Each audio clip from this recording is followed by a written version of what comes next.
Hi y'all, this is Eva from the book blog A Striped Armchair, and I'm here to talk about yet another week's worth of library loot. I mentioned last week that I had gone on a bit of a rampage putting a lot of nonfiction books on hold, and several of them came in, so you'll be able to see that. That's what I'm going to start with.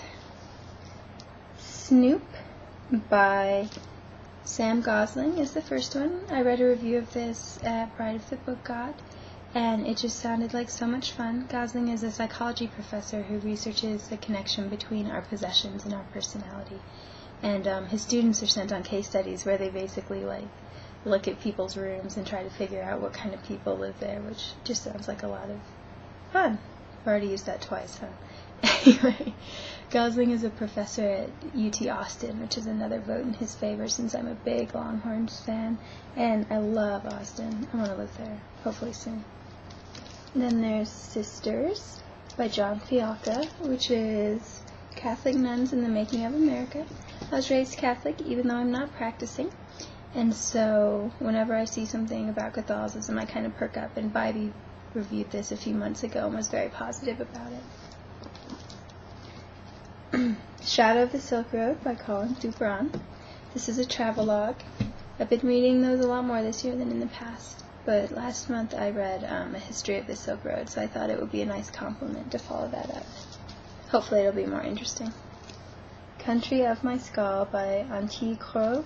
I don't know if I pronounced that right. She's a South African journalist, and this book is about post-apartheid South Africa and how society and the government have tried to overcome that and put the past behind them.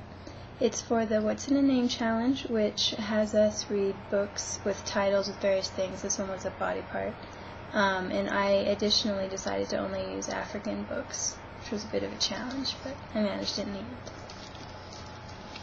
The Corpse Walker by Liao Yiwu, which is a collection of oral stories from Chinese people who are maybe on the fringe of society. I'm really excited about it. I've read several books about China over the past few years, but never one with this kind of approach. Oh, and it's got that pretty blue-green that I'm a big fan of. Ghost Hunters by Deborah Bloom, which is about spiritualism in the late 1800s, and particularly William James. Bloom is a Pulitzer Prize winning author, so there's that. Also, I'm a big fan of ghosts. I think that they exist. I actually think I've had a couple of encounters, although obviously I don't expect you to believe that. And so I'm always on the lookout for kind of books that deal with those kind of issues and the supernatural. The best book I've read about it is Will Storr versus the Supernatural by Will Storr. It's great. You should read it. Next up, Route 66 AD by Tony Pirotet. Doesn't it seem like there are a few too many letters in that last name? It's another travelogue, and the subtitle is On the Trail of Ancient Roman Tourists. I studied Latin for 3 years in high school. I told you I was a big Catholic girl. And while the ancient Egyptians are still my favorite old civilization, I learned quite a bit about the Romans, and I think the idea of following around ancient Roman tourists is such a clever idea because they went to so many places. So I'm excited to see how it's handled. Next up, Choosing You by Alexandra Soyseth, which is a memoir. Soyseth, when she was 38, decided to stop waiting around for a guy, and so she got pregnant from a sperm bank and had her kid up by herself. This one appealed to me because I know that I want to have children, whether I find the perfect husband or not, so I thought it would be interesting to read about her experiences. Look at the cute little baby. Who doesn't love babies?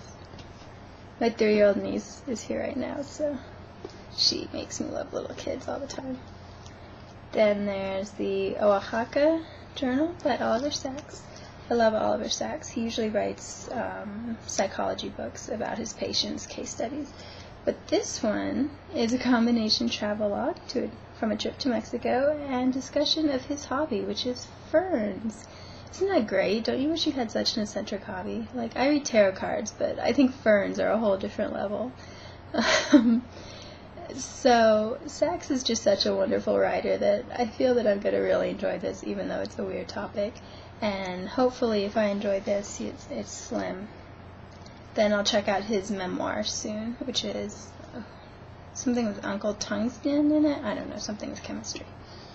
And my final nonfiction book, for now at least, as some of them haven't come in, is A Reading Diary by Alberto Manguel.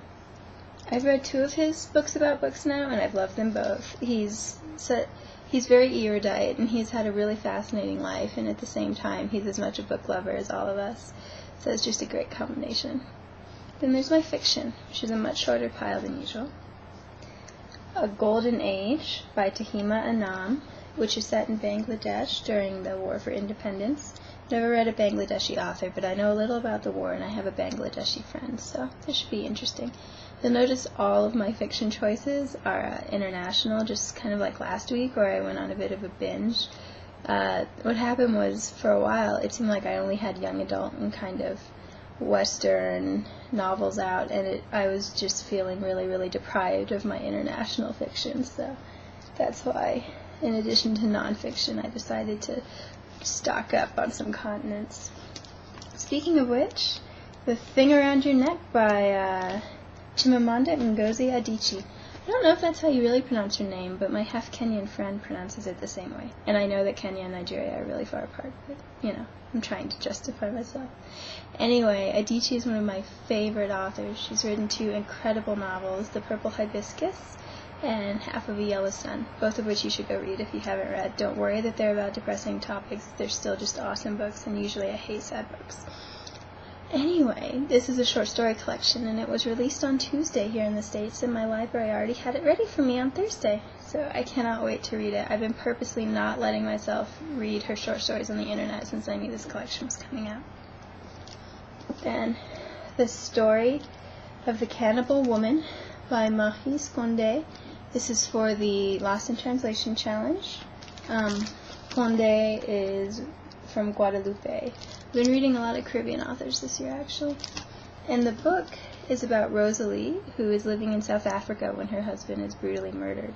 And as she looks into the murder, she begins to discover that their 20 years together wasn't what she thought it was. And obviously there's a history of those 20 years too, and they lived around the world, so it sounds right up my alley. Then there's The Tango Singer by Tomás Eloy Martínez. A few days ago, this is going to really reveal my geekiness, so just be prepared. I was making a visited countries map of all the countries I visited via books this year, and Argentina wasn't on the map, so of course I needed some Argentine fiction, and I decided to go for a contemporary work this year. It's about an American student who decides to study abroad in Buenos Aires in 2001, just as the currency inflation crisis is happening. So it should be really interesting, and I really love the cover. I have a lot of friends who studied abroad in Buenos Aires, and it sounds like an amazing place. I definitely want to go one day, hopefully for more than a week or 2. And finally, there's A Suitable Boy by Vikram Seth. Do you see how big that is? Isn't that exciting? It's like 1,400 pages. I read 2 books that were over 1,000 pages last year, War and Peace and Les Miserables, and I loved them both. This year I only read The Count of Monte Cristo, which I did not love at all. And so I'm hoping that A Suitable Boy will be more like the former. I love those big, sprawling epics that have a ridiculous amount of characters and so many subplots, and you feel like you're really in the world, unlike Count of Monte Cristo. Anyway, so I'm really, really excited to start this and really dive into it. I love huge books, so there you go. That's my... Oh, wait, one more. This is what? The Gluten-Free Vegetarian Kitchen by Donna Klein. I was very recently diagnosed with a wheat allergy, gluten allergy. It's really sad. I love bread, and it's been really hard for me to try to adjust. I mean, going vegan, I never really felt deprived, and I was happy because I was cruelty-free, whereas when you don't eat bread, I mean, what? You're being nice to the wheat fields? Seriously, it's just awful. But I've taken hope, and I've started finding some good recipes. I've already looked through the cookbook, and it has some interesting ideas, although I think they could have picked a better picture for the cover. That doesn't look particularly exciting to me. Anyway, there you go. Now that really is all of my library loot. Thanks so much for watching, and I hope that you share the books that you found at your library. Bye.